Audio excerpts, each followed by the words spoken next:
김준혁 후보의 과거 발언은 이화의 동문들이 만들어왔던 역사를 무시하는 행위입니다. 이는 이화의 구성원들에게 모욕과 상처를 준 명백한 명예훼손입니다. 여성 폄하, 이화 폄하, 김준혁은 당장 사퇴하라! 사퇴하라!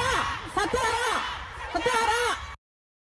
제가 했던 발언이나 글 속에서 불편함을 느꼈던 많은 분들께 그 부분도 사과를 드리면서 지난 역사학자 시절에 대학 교수 시절에 했던 행동과 다르게 지금 이제 새로운 정치인으로 출발하면서 보다 신중한 행동과 그리고 신중한 언어로 생활하도록 하겠습니다.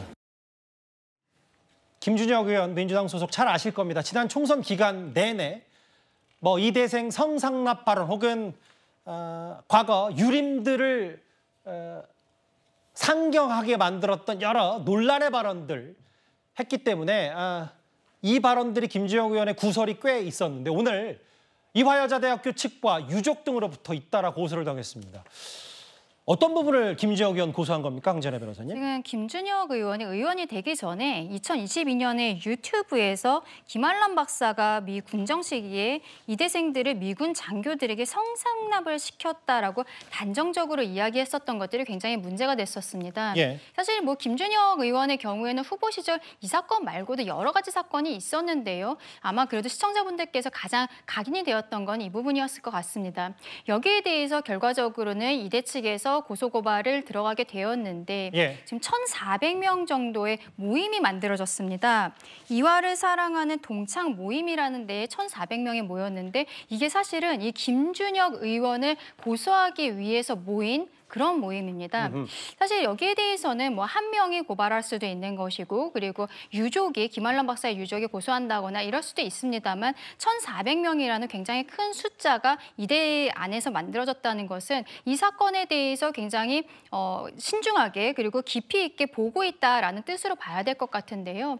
김준혁 의원의 경우에는 여기에 대해서 제대로 된 사과가 없었고 CIC 보고서에 있었던 내용이다라는 형태의 이야기를 했는데 또 그것도 사실이 아닌 것으로 밝혀지지 않았습니까?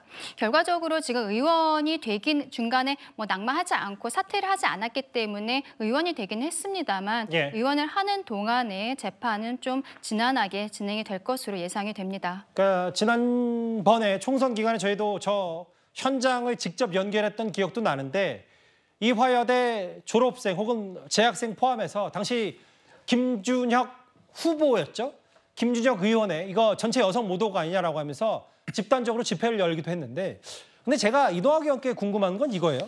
분명히 아까 화면에 봤듯이 김준혁 후보가 당선 소감으로 뭐라 그랬냐면 제가 했던 발언이나 글 속에서 불편함을 느꼈던 많은 분들 사과를 드리겠다.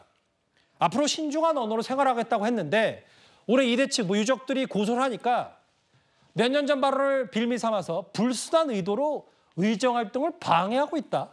이렇게 얘기를 했어요. 김준혁 의원 입장에서는 선거 때야 그런 공세들을 할 수가 있지만 이미 선거가 끝난 상황에서 또다시 고소고발로 저렇게 들어오게 한다는 것은 의정활동 왜 방해라고 얘기를 했냐면 또 조사받으러 다녀야 될 겁니다. 그러면 수사기관으로 넘어가게 되고 수사기관에서는 또다시 김준혁 의원에 대한 뭔가 의도성을 가지고 시간을 지난하게 끌면서 괴롭힐 가능성이 있습니다. 우리가 다른 여러 사건들을 보다시피 여당 관련돼서 혹은 대통령과 대통령 측근, 가족과 관련된 것들은 수사가 잘 진행이 안 됩니다. 그런데 야당과 관련된 것들은 아주 길게 집요하게 이런 것들이 진행이 되면서 사실상 괴롭히는 형태로 진행이 되거든요. 그러니까 그런 의도가 결국에는 수사기관으로 넘어가는 순간 커질 것이 우려된다라고 하는 측면에서 그렇고요. 김한란 총장의 경우는 역사는요. A쪽에서 봐도 볼 수도 있고 B쪽에서 볼 수도 있는 겁니다. 그러니까 서로 모양이 다른 거예요. 보는 모양이. 그런데 그걸 가지고 다시 법으로 또 이걸 들고 들어가는 것 자체가 또 다른 논쟁 속으로 계속 빨려 들어가니까 의정활동에 방해가 된다. 이렇게 말씀드리고 있는 겁니다. 근데 이제 이동학 의원이 질문 드린 게 뭐냐면 그건 단정할 수 없어요. 야당 의원 속도로 수사는 지지부진하고 여당은 빠르다고 단정할 수 없는데 다만 반대로 김준혁 의원이 당선 소감에서는 뭔가 다 불편함 유감 표명하고 사과할 것처럼 하더니 갑자기 이제 22대 국회 개원하자마자 고소당하니까 갑자기 이제 본색을 드러냈다는 그런 취지의 여당 비판이 있기 때문에 제가 소개를 해드린 거고 어떤 취지의 말씀인지는 알겠습니다. 오랜만입니다. 김준혁 의원의 논란거리. 고소고발 전 번진 얘기까지 만나봤고요. 또 다른 주제 바로 만나보겠습니다.